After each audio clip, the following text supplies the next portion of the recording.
The turning point in a conflict often comes far away from the battlefield. In October 1947, Pakistan orchestrated an invasion of Kashmir by Pashtun tribesmen to coerce the state into accession. Despite reaching Baramulla a stone's throw from Srinagar, the invaders were undone by their own hubris. The desecration of a place of a Catholic mission and the bravery of a young man who paid with his life. Here's the second part of our special report on the 1947 tribal invasion of Kashmir. Take a look.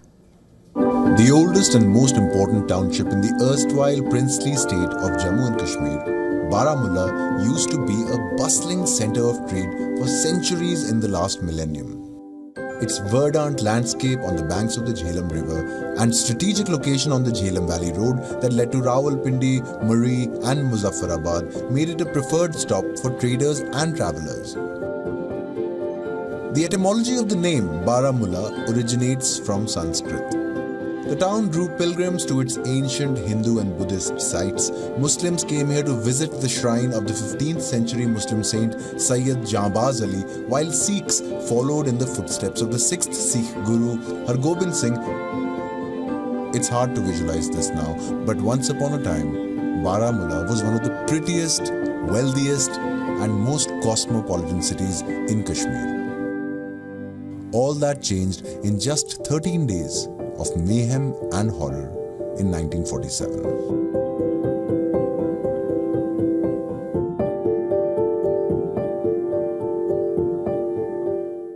On the princely state of Jammu and Kashmir, delaying its decision about accession to either the dominion of India or Pakistan, freebooters from the northwest and Punjab invaded the state with the connivance and material support of the Pakistan government to force accession by the sword.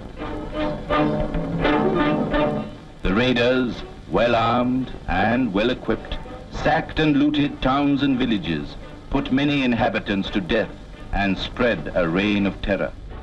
News of the invaders rampaging through Baramulla had reached Srinagar.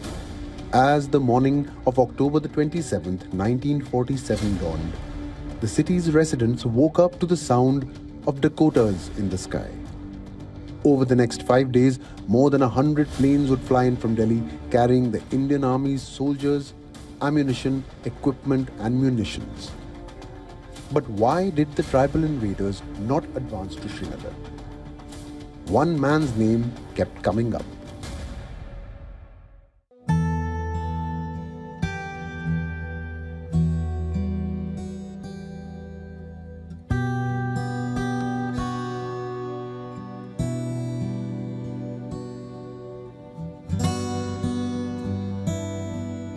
In the name of Allah, the most beneficent and merciful, to commemorate the courage and supreme sacrifice made by Muhammad Maqbool Sherwani in defending the historic town of Baramulla and its citizens against the tribal invasion in October-November 1947. This boy, Maqbool Sherwani, in whose memory this hall has been created, was a 19-year-old. He went around apparently on horseback and he misled the invaders about the location of the Indian Army. And he said, they're just outside Baramulla, don't go there. And because of that, the Indian Army gained a couple of days to regroup and put together what they needed to fight these guys off. And for that, when he got discovered, they apparently tied him to a tree on the spot. There are disparate accounts of exactly what happened to him. Some people say they tied him to a tree and shot him 14, 15 times. Other people say they actually crucified him.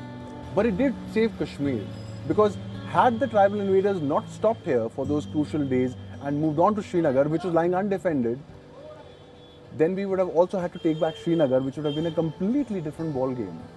So his contribution cannot be possibly understated.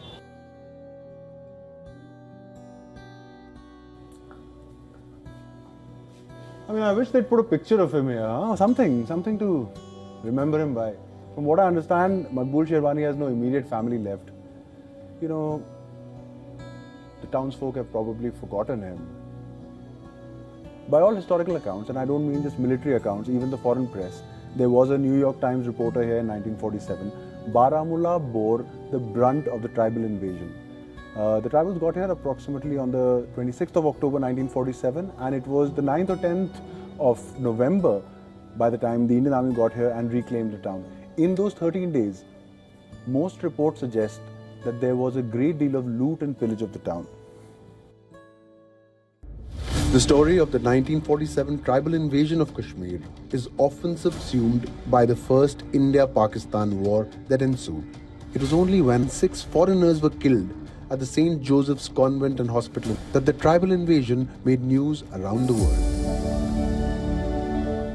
This is the St. Joseph's Hospital, really peaceful place. The idol of this place was shattered on the 27th of October 1947 when the tribal invaders jumped over these walls, came in here, took over this place, made it their little armory.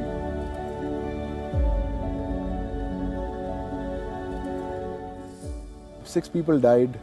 That included a young Spanish nun, Teresalina. She was in her 20s. She jumped in front of Mother Superior when somebody shot at Mother Superior. Mr. Jose Barreto, he was married to a doctor here. That's Colonel Dykes from the Sikh regiment. That's Biddy Dykes, his wife. He was here because his wife Biddy had given birth to a child and, they both got gunned down. Philomena, who was a nurse, and Moti Devi Kapoor, I believe, who was also a nurse. 2 years after this took place in 1949, the nuns actually came back. I suppose, now this is a conjecture, but I suppose it had something to do with honoring the memory of Sister Teresalina. The chapel still stands. There's a plaque. The hospital continues to serve the people of Baramulla. The killings at St. Joseph's Hospital and the desecration of a Catholic mission made news around the world.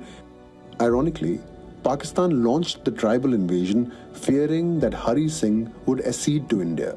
But the tribal invasion ended up forcing the Dogra king's hand.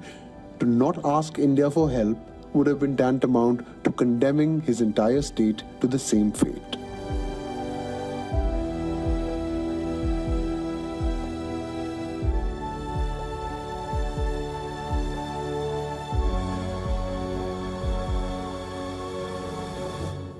For latest news, download the WION app and subscribe to our YouTube channel.